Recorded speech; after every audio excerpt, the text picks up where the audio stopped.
topic today will be the Oracle Critical Patch Update for April 2011. And we're going to talk about today specifically the eBusiness Suite impact. So we should go through the patches from both the Oracle Database side and the Oracle eBusiness Suite side and talk about specifically how those impact the Oracle eBusiness Suite. We'll actually next week give a webinar specifically for the Oracle Database. So this is kind of geared towards if you're in the Oracle eBusiness Suite 11i or R12, and patches affect that. If you're running data warehouses and custom applications and other things using the Oracle Database,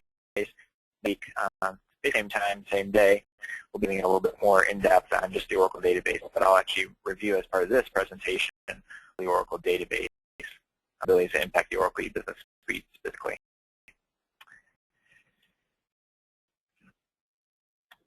A little around about Integrity. Integrity was founded in 2001. And our primary goal is actually to help secure Oracle databases and Oracle eBusiness Suite. We were funded as with people, former consulting firms, and corporations who actually were specializing in large implementations of the Oracle eBusiness Suite. And that security wasn't being handled back then. Oracle really didn't have any information available. And so we basically started developing that information and helping clients secure their Oracle eBusiness Suite environments. That was especially in a time when people weren't ever changing the app's password from apps. We actually helped Oracle write their secure Oracle Business Suite best practices document. And so we're very familiar with how Oracle works on security and how best to secure the Oracle eBusiness Suite. Our services include design assessment services for both the Oracle eBusiness Suite and Oracle databases, so we can help you kind of secure, find gaps, go through the eBusiness Suite with a fine-tooth comb. We also have Product App Sentry, which automates a lot of what we do in terms of performing security assessments. So it's kind of a brief overview of Integrity. I won't really talk about Integrity from now on. It's more delving into the technical details of the Oracle Critical Update for this quarter. So the first question we get is, how do you know so much about the Oracle Critical Patch Update? Over the last years of the company, we've actually found over 80 security vulnerabilities have been fixed in the Critical Patch Updates, with another 30 open today with Oracle. So we're in the few firms in the world that actually actively research Oracle eBusiness Suite security bugs, and so we find them in the Oracle Database and Application Server because those are so tightly tied to the Oracle eBusiness Suite technology stack. I'll actually be walking through, I'll give you a little bit of background about the CPUs for those of you who are not very familiar with how the process works. We'll talk about the specific vulnerabilities in both the Oracle Database, the Oracle eBusiness Suite, and a little bit about the Application Server, which isn't impacted much this quarter. Then we'll actually delve into the patches. We'll actually walk through the patches, how they impact your environment, and finally we'll end up with a patching strategy, which includes Oracle's. And then we'll open it up at the end for question and answers. First about the back of the Critical Patch Updates. What are the Critical Patch Updates and kind of how they came into existence? So the key part about the patch updates is that back in 2005, Oracle was releasing fixes one-off. So all of a sudden you'd receive an email totally out of the blue saying all your critical databases in the eBusiness Suite. At the same time, Microsoft had moved to a monthly patch schedule, these patches on the first Tuesday of each month on a fixed schedule. And Oracle was getting a lot of pushback from saying that we need to basically have some sort of advance notice or some way we can start planning for this. Sometimes this would be fixed during month-end close or during your yearly close and things like that, and became very disruptive for customers. So the Oracle moved to a quarterly patch cycle, so it's very predictable. So it's the Tuesday close to the 17th month of the first month of the quarter. So now we know that July 19th, 2011 and October 8th, 2011 are days that these patches will be released. So you can actually plan ahead, and hopefully these dates avoid any month-end close issues or other significant events. So the 17th is highlighted here in red, is that Oracle used to be doing the 15th into the 17th, which in most quarters now is moving it back a week. It used to be around the 12th to 14th. Now typically it's the 18th or 19th of the month. So looking back in history a little bit, in the last 26 CPUs, so since January 2005, there's been 26 quarters, and so therefore 26 CUs, and astounding 1,200 security bugs have been fixed across all the Oracle products. This is a little bit of a misnomer when we talk about 1,200 security bugs, because when we're talking about all the different products, there's hundreds of products. So every time you turn around, Oracle has done another acquisition. So with Sun, the number of CPU bugs fixed each quarter has actually risen over time. All the statistics I'll give from now on this presentation is really normalized for just this, what you would consider the old-time legacy Oracle products, probably the Oracle database, the Business Suite, and the Oracle Application Server. I specifically exclude any information about the Sun bugs, OpenOffice, Java, those type of things. So I'm trying to normalize the numbers over the different quarters so we can at least find some trends, figure out what's happening. Is this going to continue, things like that. In the Oracle database, there's been 407 bugs, and in the Oracle Business Suite, 223 bugs fixed over the last 26 quarters. So how does this look over time? A lot of people are saying, well, they have to have found all the bugs by now. And Oracle is getting better. They have found a number of bugs, and the bugs have been declining each quarter. So the bar chart at the bottom here is showing the number of bugs fixed per quarter in the database is the blue part, and in the red is the Oracle Business Suite.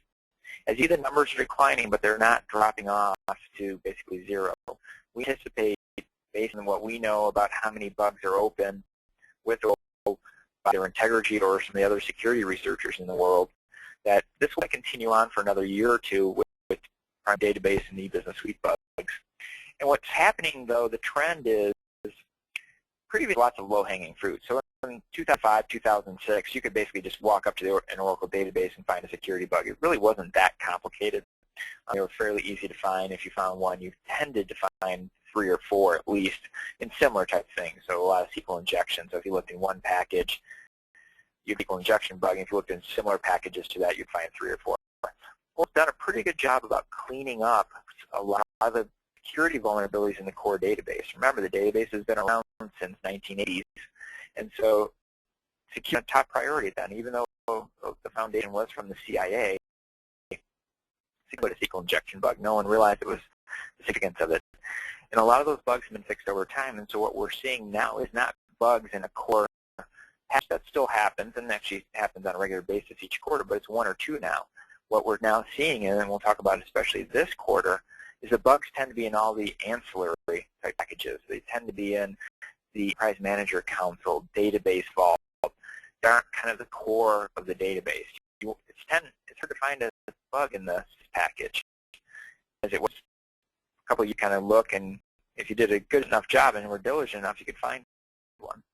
And the other is the squiggly line up to the right, CVSS score. I'll talk about CVSS scores in detail in a little bit, but that's basically, think about it as the severity of the bug. And severity of the bugs do change each quarter, but not dramatically. These are basically anything above the 7 there on the scale to the right is basically a pretty serious bug. The Business Suite this quarter is actually a little bit lower than normal.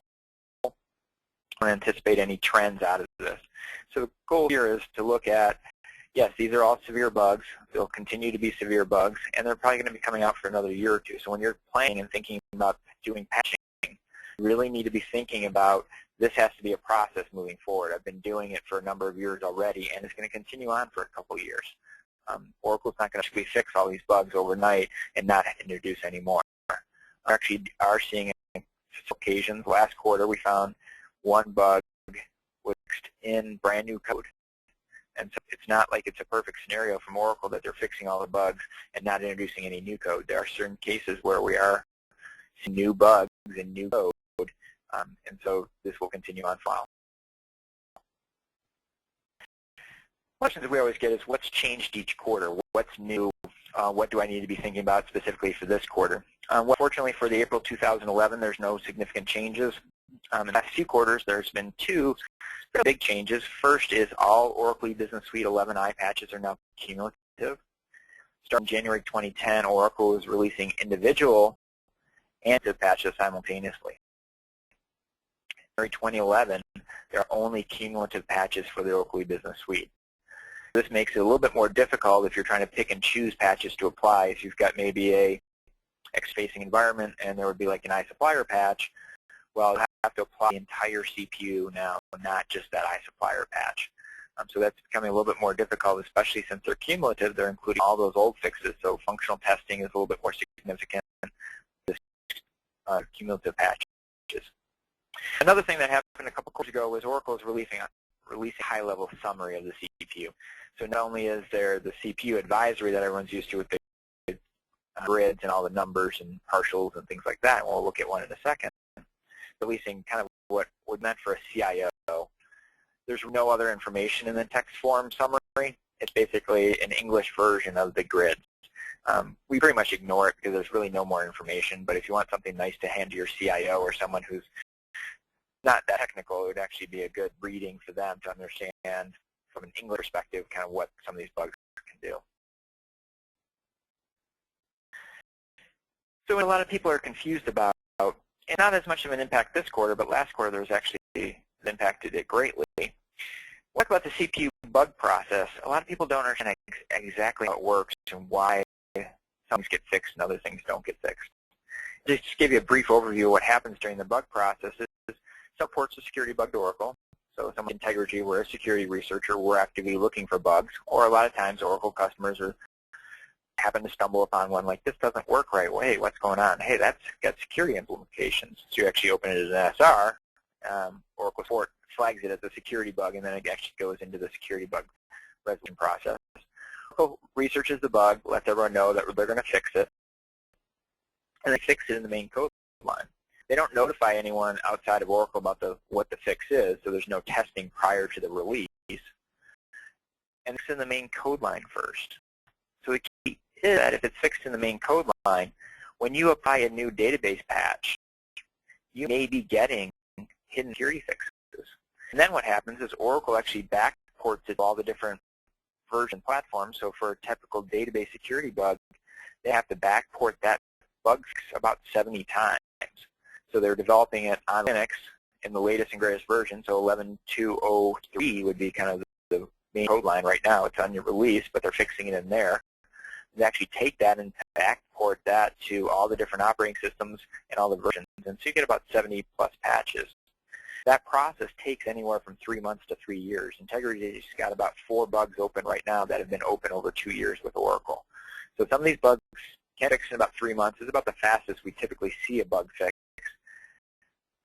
Average about 18 months, and it can take up to a good 3 years to fix some bugs, which are more difficult to fix, very low priority for Oracle.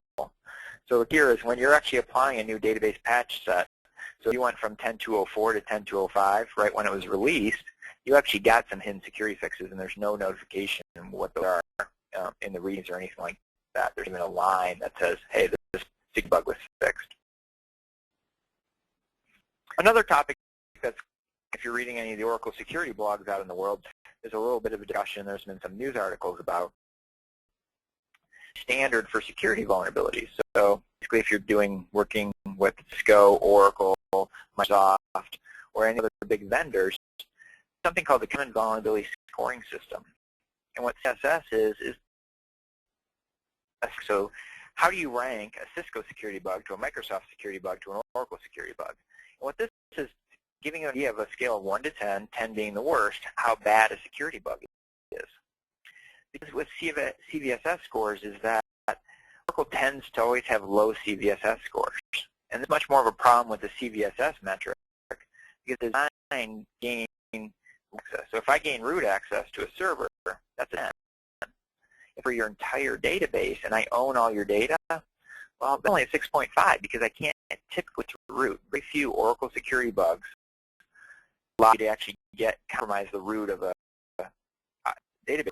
I can definitely do the Oracle account, but very, very difficult to actually get root access unless there's a misconfiguration or you've installed the database as root or something silly like that.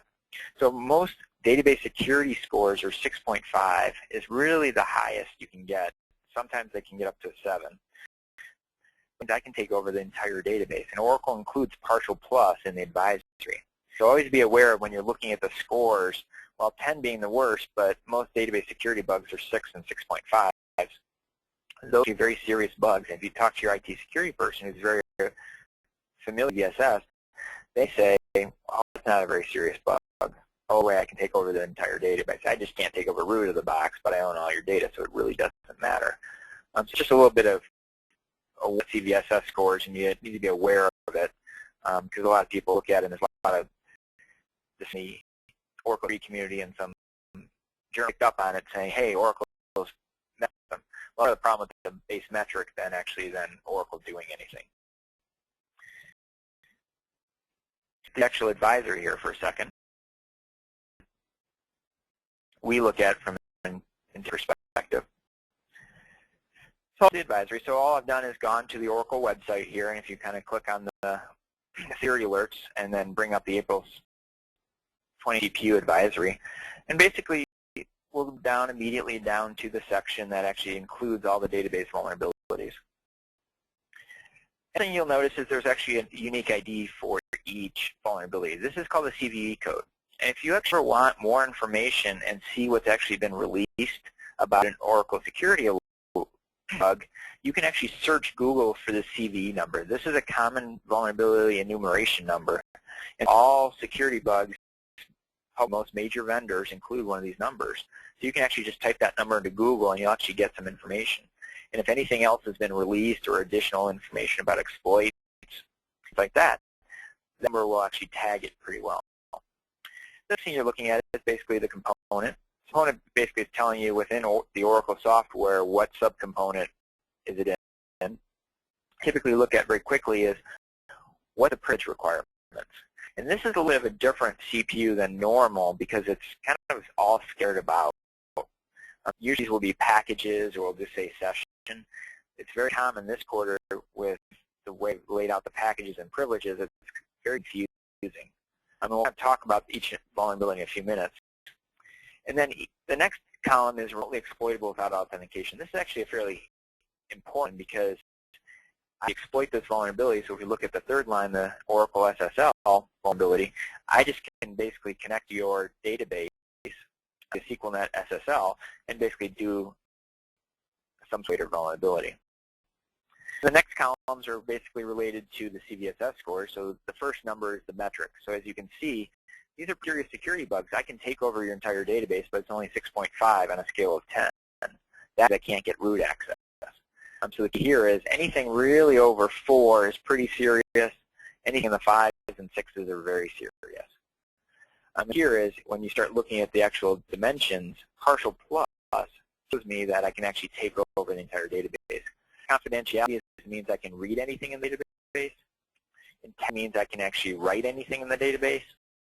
And ability means I can actually stop the database, bring it down, and things like that. We go through these, those are things to be aware of. The other piece here is look at the English text advisory, so I'll bring that now. What Oracle has done is now puts out more of a text form. Basically the exact same information in the advisory we're just looking at, but it's just more English words. So IO could probably read this. We're really not going to get much information from it. The other thing you need to be aware of is there's a exploits published. So if we actually just go to Google here, I'll bring up Google. I just type in Oracle exploits. Right?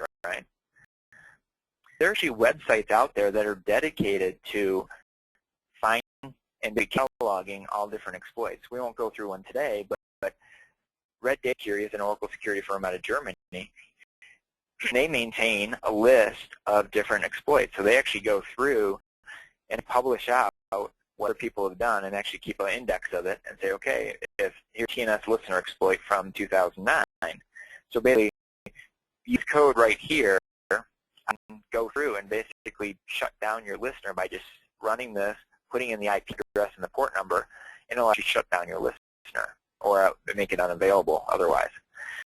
It's very easy to exploit code. This is just Python, so I just need to actually install Python on my machine. I need to know your IP address and the port number, and basically your listener's gone. The data's off and running, but no one can connect to it. It's a number of websites. You always have to be very familiar and aware that they're out there on the internet, and it's actually pretty easy to find. So if you don't know how to do it, the info is usually full around. And almost every quarter, at least one or two of the security vulnerabilities have this level of detail and information published out on the internet. We actually demonstrate, we'll go out and find an exploit and go on the internet and then actually show you how it's exploited. Unfortunately, this quarter wasn't any exciting to do. Some of these vulnerabilities are abstract, so there's nothing really to demonstrate this quarter. But hope future quarters will be more exciting from a security perspective and a demonstration perspective. So that's kind of a little bit of the background of the Oracle CPUs. Just give you a little bit of information, show you what we're looking at Integrity. Next, vulnerabilities in detail here. There's a number of vulnerabilities in the Oracle database, and I'll do the Oracle database first, and then when we talk about the patches, I'll actually detail out the Oracle Business Suite vulnerabilities. And when we took the list, we actually eliminated several, and actually have combined several together here to give it a little bit easier to understand, because vulnerabilities are normal. They're a little bit more difficult than usual, and so we'll go through these. So the first one is actually in the Oracle Warehouse Builder, and there's two different vulnerabilities. And the key here is Oracle Warehouse Builder has to actually be installed. It's a separate install, and you can install it, and it's a separate patch. So if you don't have Oracle Warehouse Builder, it's vulnerable to these different issues. There's been detail been published yet, so we aren't quite sure exactly what the issues are in Warehouse Builder.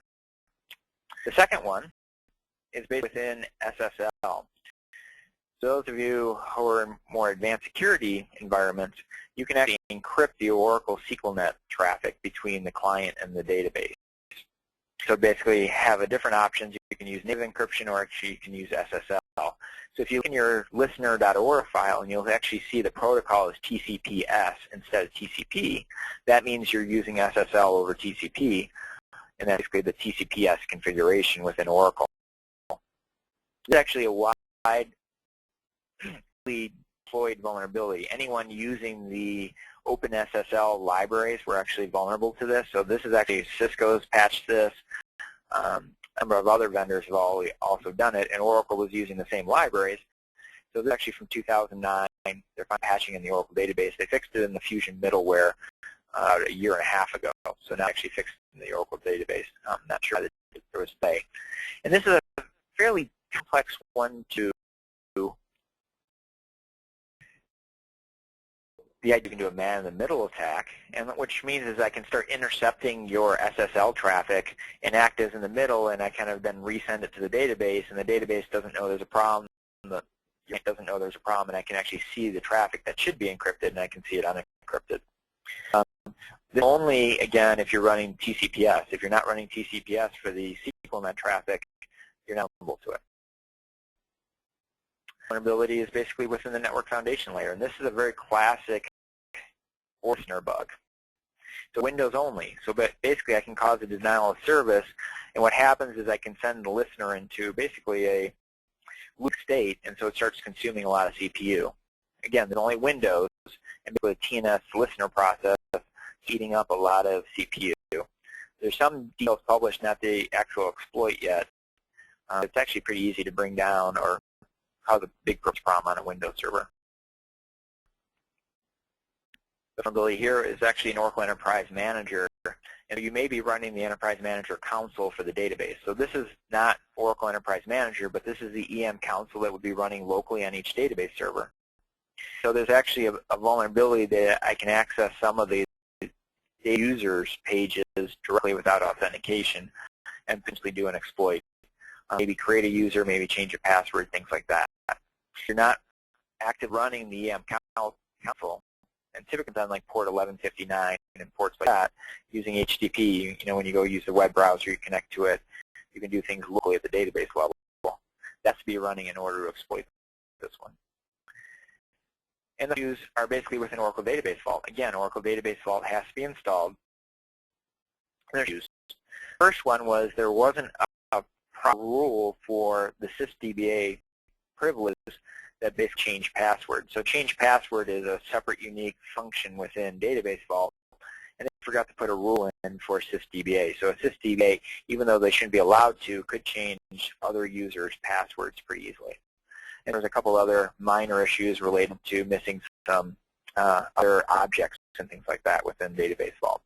So again, Database Vault has to be installed for this to be exploitable. So that's a level of the different vulnerabilities this quarter for the database. I will talk about the Oracle Business Suite ones in a few minutes when we talk about the patches specifically. Up here is let's talk about the patches in detail. So I want everyone to make sure you're sitting down, because it's actually one of the first times we ever have done this in terms of talking about the patches. The patch for this quarter are actually potentially optional. So for the database level, as you walk through those vulnerabilities a second ago, we're talking about them. We're about that they may not be required. If you're not running certain things, you actually don't have to have those patches installed. Actually, kind of let's walk through this real quick. So if you have not a previous CPU, you should be applying the April 2011 database patch. In Windows, you need to be applying the April 2011 patch. If in database vault, you need to apply the patch. If you're running SQLnet SSL, you need to apply it. The versions, if you're running the VM console locally on the database server, you need to apply it. Otherwise, you do not need to apply the 2011 patch. It's a little bit different than any other quarter. Every other quarter has been required for a single implementation. It's one of the few that are potentially optional depending on what you're running and how you're running it. If you want to apply previous CPUs, the CPU patches are cumulative, so you need to apply April 2011 to basically pick up all the previous quarters. That's kind of just a good practice. There's a bug within the Windows, so if you're running it on Windows, you need to have that applied. For the database vault, there are 2 bugs that need to be fixed. So if you're running database vault on it, you need to apply the patch. For the SL, the libraries need to be patched, but if you're not running the SL over SQLnet, the libraries basically won't do you anything, are basically just sitting there idle, so you don't really need to apply the patch. VM console, the vulnerability is only if it's actually running. Otherwise, this is the first time that this patch is basically optional. If in a best practice type environment, we would recommend you still apply the patch no matter what. But for most environments, especially Oracle Business Suite, because a lot of these situations will not occur, this is probably an optional patch. And we talked to a number of clients, they thought, hey, this takes us 20 to 40 hours to get these patches rolled out, tested, things like that. This is essentially a big time saving from an Oracle database patch perspective. This includes the Oracle Business Suite. This is actually the Oracle database. So they're a little bit different than any other quarter, and I just kind of want to highlight that. A very detailed analysis that we went through the different vulnerabilities, mapped it to what had to be installed, and kind of what their ramifications were. It will also be available on our website after this, so you can kind of download the whole presentation and have this information. So that's a brief overview. Who needs to apply the patch?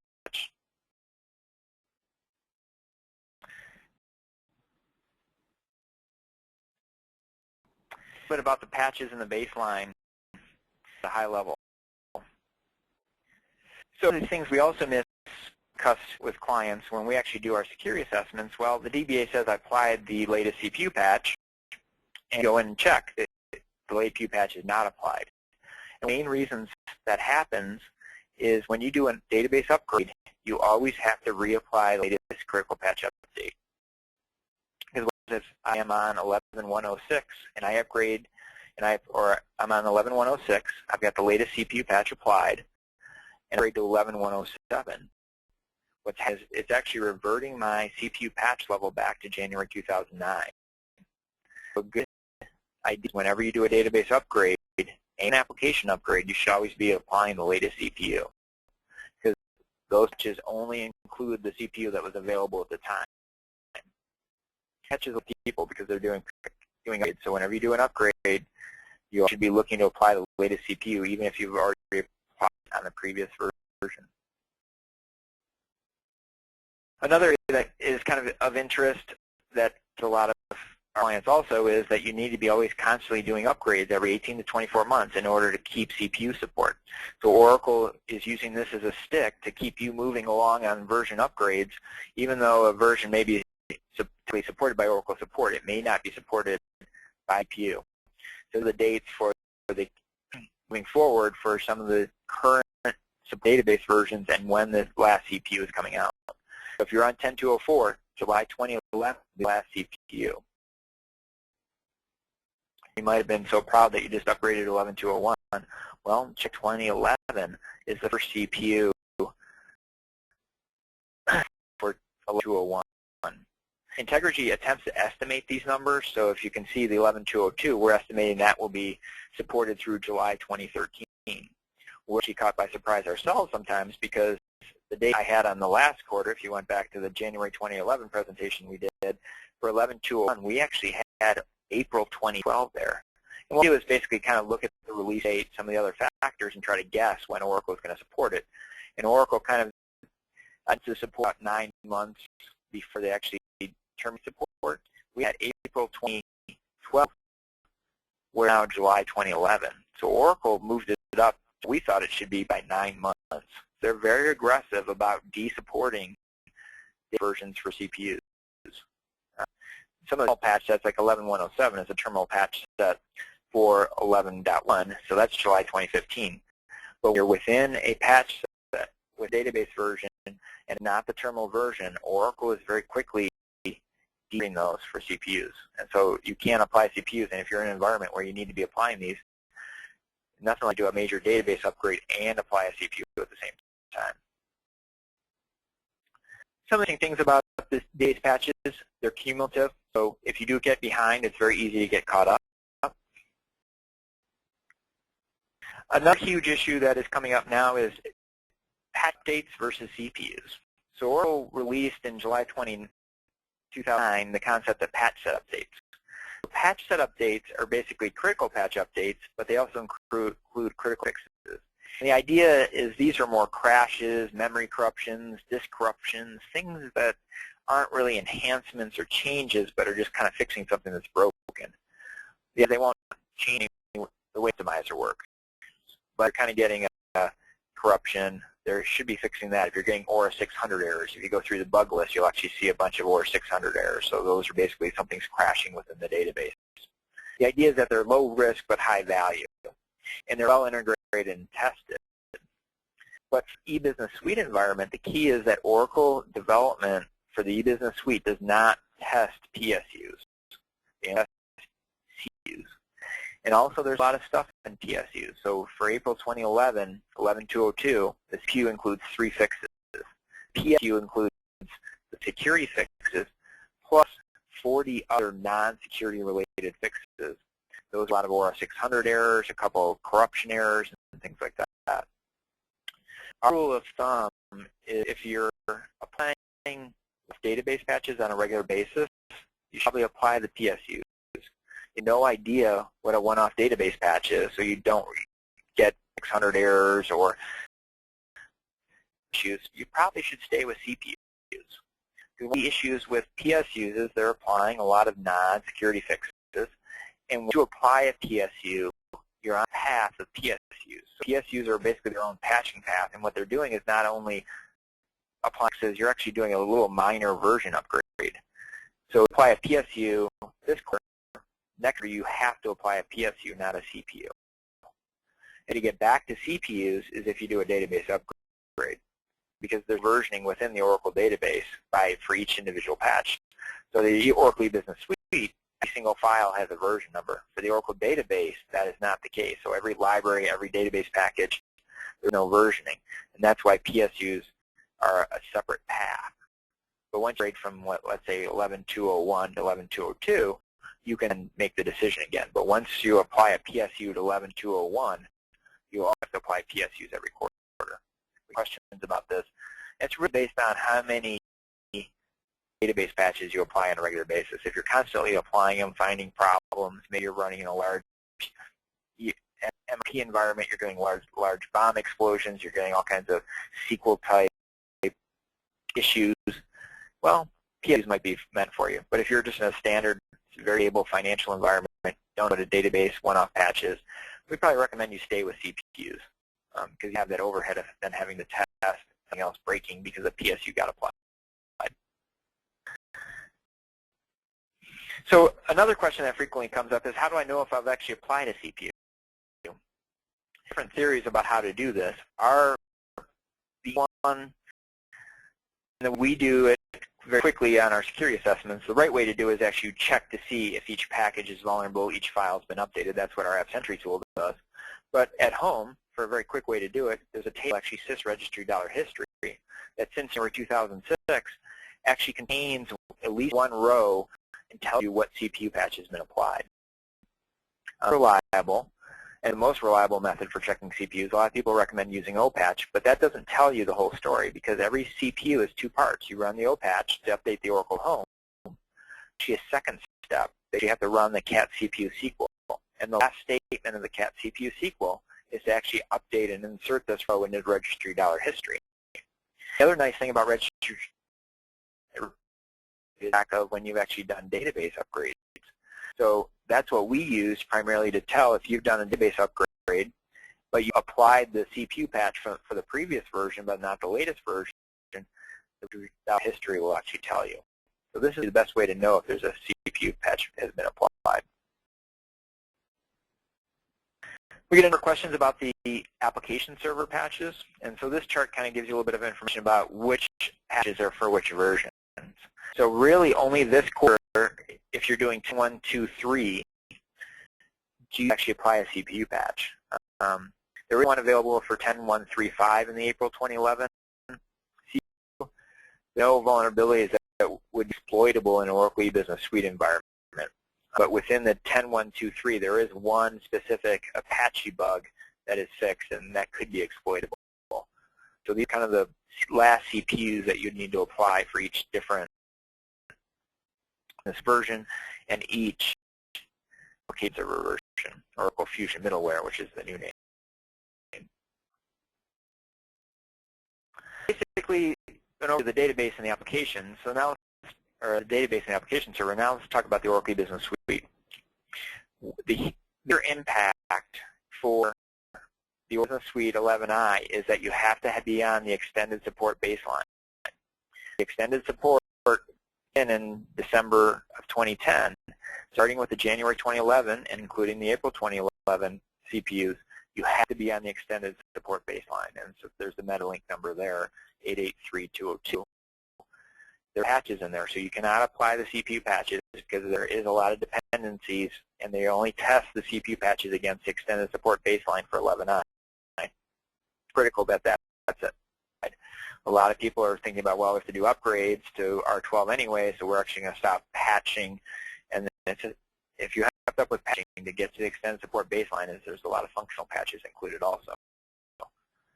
12.0, you have to be on at least 12.04, and for 12.1, you have to be on 12.1.1.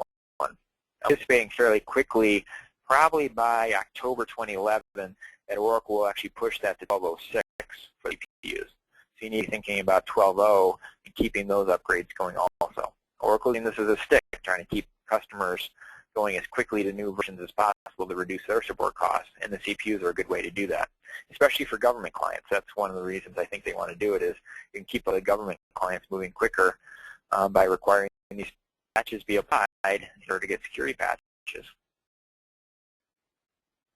We talked about previously for starting with 2011, few patches for the Oracle Business Suite are cumulative only. E here is cumulative, but they're almost cumulative. You actually read through the README, and it's very critical. There's a number of patches for the RUP6 and the RUP7 patches this quarter. If you read me, there are a lot of pre- and post patches that need to be applied, and some of those are actually one-off CPU patches. If you go through the list, I think it was for RUP6 there's 2, and RUP7 was 3 or 4 of them had to be applied. They're cumulative, but they're almost cumulative because you actually have to go through the README and pick off a bunch of one-off patches, and then there's a bunch of dependency patches too. So the Business Suite 11i is getting more and more complicated. As you're moving to the extended baseline, through these there's a bunch of patches that have to be applied and a bunch of dependencies involved. So a bit of overview of the patches and the patching, about some of the specific vulnerabilities and what's included in these patches. One of the biggest complaints about Oracle CPU process is they don't tell you what to test or kind of what the impact of each bug is. They just kind of say, well, it's in this module and you need to apply it. What Integrity does is we either we debug Oracle so we know exactly what it is, or we actually spend a little bit of time and do some analysis on the bug and some testing to actually verify what's how it's fixed, what are some of the potential impacts. So the first one is actually a bug in the data export. So go to the Oracle forms or some of the web pages, you can actually do an export. So if you go into the Oracle forms and go under File and Export, it'll actually export the data block that's on the screen. What happens is that's actually written into the FND lobs table, and then it's downloaded to the client machine, and you can actually view it as Excel and things like, or a text file, things like that. The issue with that export is it's stored in the FND lobs, and it actually expires after about 24 hours. So they actually purged that out. But I can actually access that lob after the fact. What that means is if I go back to your machine, you've logged off Oracle E-Business Suite, potentially I can go find out the history of your URLs, or I can copy it to my machine or do something, and I can actually go back and grab that data that actually downloaded even though you're logged off and everything. And so basically this fix is deleting immediately the lob in the database. So it goes into the FND lobs table and actually deletes the row out immediately after it's exported it. This is recommended for all implementations, since actually web pages, depending on what tools you're running, it's most likely not blocked by the URL firewall. URL firewall is that piece of software that's basically running if you're actually running Oracle E-Business Suite externally. Testing-wise, we actually recommend you test the export functionality to make sure it's working correctly. It is exploitable without any authentication, so you just kind of have to, this is kind of, there's also a bug in the web ADI. So this is an injection bug. And basically what's an injection bug is site scripting. I can potentially do script injection, things like that. And this is remotely exploitable without authentication. This is basically limited to a couple of web ADI. It's a very simple change. It's in one class file, so it really shouldn't have much impact. You just have to actually check some of the web ADI when you're downloading and uploading Excel spreadsheets. It's recommended for all implementations. With security bugs within the Oracle E-Business Suite, even if I'm not using web ADI, I can still potentially exploit it, and this is one of those type of bugs. So 3 and 4, there's 4 total this quarter. The first one is basically a security issue within the Oracle forms. And so what Oracle is doing is actually changing the way you're running the forms from the servlet to the e-file. That's just kind of the way that the Java works behind the scenes. It's not remotely exploitable without authentication. I basically have to be able to start up the Oracle forms. It is by the URL firewall because the URL firewall should be blocking the Oracle forms. And basically, after you apply this fix, it's just changing the way the Oracle forms is working at a very basic level. It's really not changing within the Oracle forms. It's just how it's starting up at the Java layer and things like that. So as long as you can start up the Oracle forms and actually access a form, that's the amount of testing that needs to be done. The final issue is actually an interesting one because this comes out occasionally. This is only exploitable if I can actually sign on to one of your servers, either an application server or a database server, and I have local privileges on that. So most environments, especially in a production environment, they're really limiting the OS access to either system administrators or DBAs. And very seldom do people in E-Business Suite environments open up to end users or even developers in production. Sometimes the developers will have access to the OS level and test and development, but very seldom in a production environment. And so this issue is related to some of the AD utilities, and there's either a buffer overflow or an information disclosure in some of those utilities. If I can execute like AD CPass or AD patch or AD admin, I can actually trigger a security exploit, but I have to be locally on the box to do that. There's no testing required. This was just basically fixing some of those issues at a very low level as long as you can run AD admin or AD patch, because it's going to actually patch AD patch when you run it. That's really all the testing that's required. A very high-level overview of the different security vulnerabilities. And the idea here is to give you the problem, what you need to test, and actually how it's fixed, and what are some of the other ramifications if it's remotely exploitable externally, those type of things. kind of to wrap up now, we'll talk about a patching strategy that differs dramatically from Oracle's. So a graph of some of our clients' data. So what we do is whenever we do an on-site security assessment, we actually capture one piece of information is how far are you behind for each of your production databases on CPUs. And they actually add that to a master list. We anonymize the data to make sure that you can't track back to which client it's from. And then we actually kind of graph that information out. I think this is from about 120 production databases, almost all Oracle Business Suite over the last 2 years. And this kind of gives you a little idea of where you stand against a lot of other Oracle Business Suite production environments. So to the left, very few of our clients are actually applying the CPUs very quickly. And typically happens in the 3-month time frame climb. So this is typically N-1 strategy that you're trying to at least keep up with the previews. So right now, you would at least with today's release of April 2011, you're at least on October 2011. And then now be trying to apply either January 2011 or you'll be looking to apply April 2011 on board. And then what happens is around 9 months, a number of customers who are security are caught up. Well, as you can see to the right, very few clients are actually applying CPUs on a regular basis, and there's a big spike at 24 months. And typically what happens at 24 months is they've actually applied a database upgrade. And you can see that there's a large number, and those customers at the 48-month level are typically not applying any CPUs or so far behind on versions that they'd have a difficult time patching anyways. So in order to stay caught up, what would be a good strategy to do? If you talk to Oracle, they say apply everything immediately. Very realistic for most environments. And so our recommendation for most of our clients is, well, apply database patches. There is no dependencies between the different patches, between the database, the application server, and the e-business suite. There is no dependencies. I've never heard of one, and we've never actually found one in any of those. With patches, there's dependencies, but not across patches. So very feasible and very possible to apply the database patch as quickly as possible. And the base security vulnerabilities are the ones that are most likely to be exploited. The more understand the database, the most people will go after the database first before the e-business suite. Most exploit ever published has only been for the database. Very few times in Google and Oracle e-business suite exploit where they're publishing detailed information about the security bug. The key is apply the database patch immediately. Get in as quickly as possible.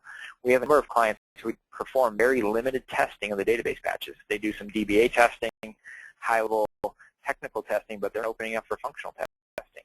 So the e-business suite patches typically require some level of functional testing. So then the idea is then to evaluate the e-business suite patches after you've applied the database patch and say, okay, can we get that into the next live or rollout or update that we're doing. Some clients are actually doing things quarterly. I'll try to do a major annual upgrade and get the suite patches in then. One we always warn about and we're very careful about is the developer CI patches for 11i and the application server patches, because those are the ones that tend to break things. The recommendation is, well, if you through the actual security vulnerabilities patched each quarter, for the application server, it's very seldom is there a serious security bug. A lot of times they're denial of service. They're security bugs that are low risk. They are meaningful in a lot of environments, and it does exploit them. There's not going to be a large impact. On the reverse side is they often upgrade or update Oracle Forms. The most likely thing that's going to break anything is an Oracle Forms update. If you go through the history of the different CU patch sets that have to be applied, almost you'll see Oracle Forms issues. Invoice Workbench is a classic one. Everyone has applied an Oracle Forms patch. A couple occasions when the AP Invoice Workbench form has been broken. It happens all the time, not as much as it used to, but it happens every time you apply Forms patch, you then have to apply an Invoice Workbench patch. Well, that still happens, and so when you're looking through the patches, the XI patch, the application server patches are the ones that tend to break things. So we tend to recommend include those in more major upgrades. Apply the base patch within 30 days. Get that in. You can get the e-business suite patches in, and then maybe hold off on some of the application server patches. And some of this will depend on your circumstances, but this at least mitigate the highest risks first minimizes the risk to the environment.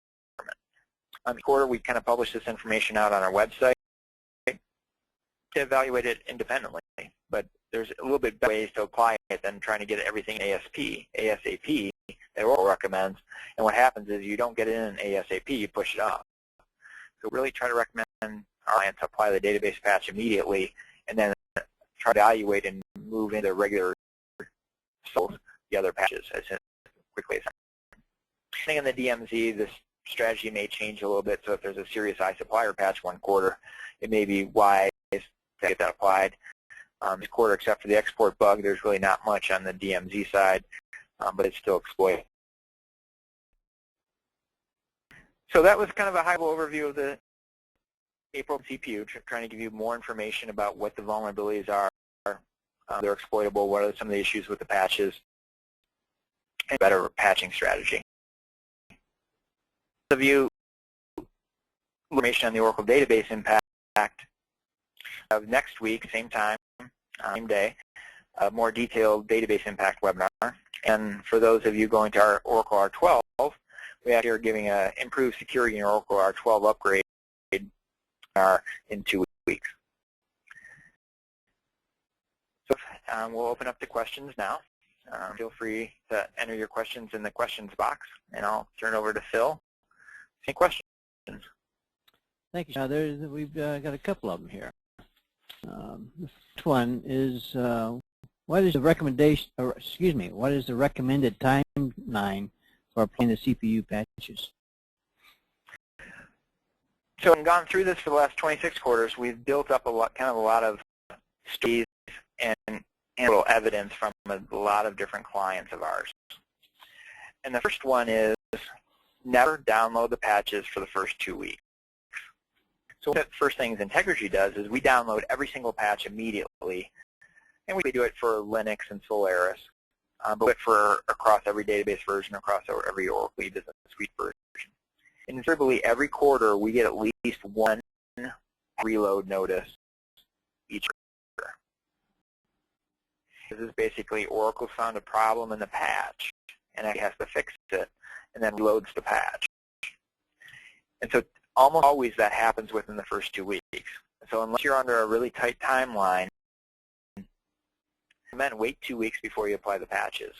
Because that way you're missing any issues, any bugs have been fixed, you can actually go through the bug notices and the update that Oracle publishes out on MetaLink and actually figure all that by doing it within 2 weeks. And most customers aren't in a position to actually download them and get them installed within 2 weeks. You may do it in your first environment, but that's the first recommendation. The second is so look at the database patch. Try to get that within 30. And what most clients do, and kind of our recommendation is, apply first the patch environment, then development and test. And a lot of people are going on kind of a week cycle. So if you have a weekly downtime, we'll apply it to patch immediately because that environment is typically not under change control. Then move it into development and test for a week, and actually you can get it into production. So if you're looking at that type of cycle, you start 2 weeks after it's released, you immediately apply it to patch, then sit there, do some preliminary testing, then you can get into development and test, and a week later you hopefully are looking to move it into production. So you're then for database patches are on at least a 4 to 5 week cycle after release, which is actually pretty good. Looking at that chart, as you can see, most Oracle customers are not on that type of cycle, which is within 4 to 5 weeks, you're actually doing fairly well. And you apply the base patch a couple of days after it comes out, but that's not realistic in a corporate environment. You're running a mission critical like the Oracle Business Suite.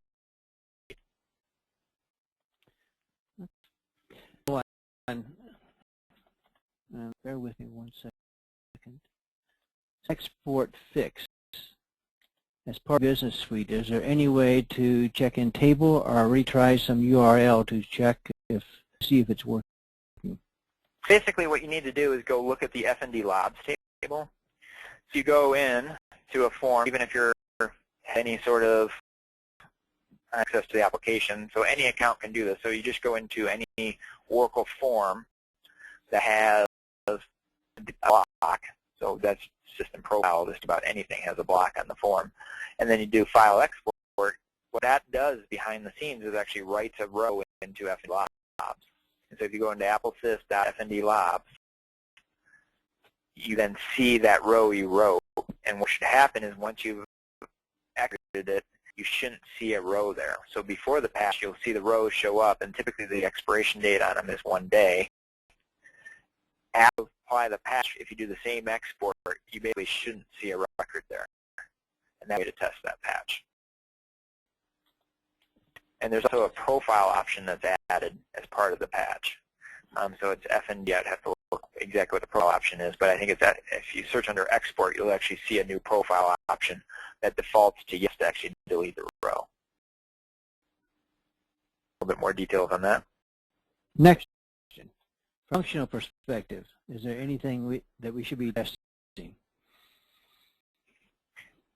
key point is for functional testing, a lot of our clients are not doing any functional testing for the database patch. We have very few problems with that. For the e-business suite patch, you need to do the functional testing, and that's what we're trying to recommend each quarter by going through this presentation. If you kind of see for each vulnerability what you need to be testing. Fortunate thing for functional testing is that most of the security bug fixes are very minor. So fixing an anomaly in the application, it's fixing something that's broken, not kind of functionality. And about 80% of the fixes. There are times when, about January 2010, there's a massive AP fix. And sometimes is there's dependencies in the application. And so it wasn't that big of a fix in AP, but it had a lot of dependent code. And so there's maybe, I think, 500 AP files that were updated. And it becomes much more difficult to test. That's why it was nice when they weren't cumulative. You could have actually pushed that patch off and put into a more regular cycle. But now that the patches are cumulative, you have to do the functional testing. It's limited, and if you kind of look through information we publish out, you can get a better idea what exactly you have to functionally test. This question here, and is our R12 upgrade going to be affected by our CPU patching process? Part of the R12 upgrade, the one advantage we see for many clients is it's been easier for them to actually apply because the mentality within R12 is doing upgrades more frequently and hopefully getting rid of a lot of customizations as you do the upgrade. It should be easier. These are very similar. You have to get back into the application server patches, unfortunately, because within 11i, those patches haven't been around since 2009. But every quarter now you have to apply the application server patches. But the same cumulative patches, the same database patches, so there's not a lot of changes there. We do have the web coming up in 2 weeks that talk more about security in the R12 upgrade. So if you want a lot of details about what you should be thinking about when you're doing your R12 upgrade in terms of security, how to incorporate a lot of the new security features, a lot of good enhancements within R12. So if you're going from 11 to R12, there's a lot of things you can take advantage of, and there's a lot of testing cycles that you're going to be doing that you can take advantage of. You've got free testing, things like turning on encryption, turning on auditing and logging, doing some of the security processes, all require a lot of functional testing. And if you're doing an R12 upgrade, you can get actually free testing cycles as part of that. That you implement these very quickly without spending a lot of time and effort, and they really improves your security dramatically.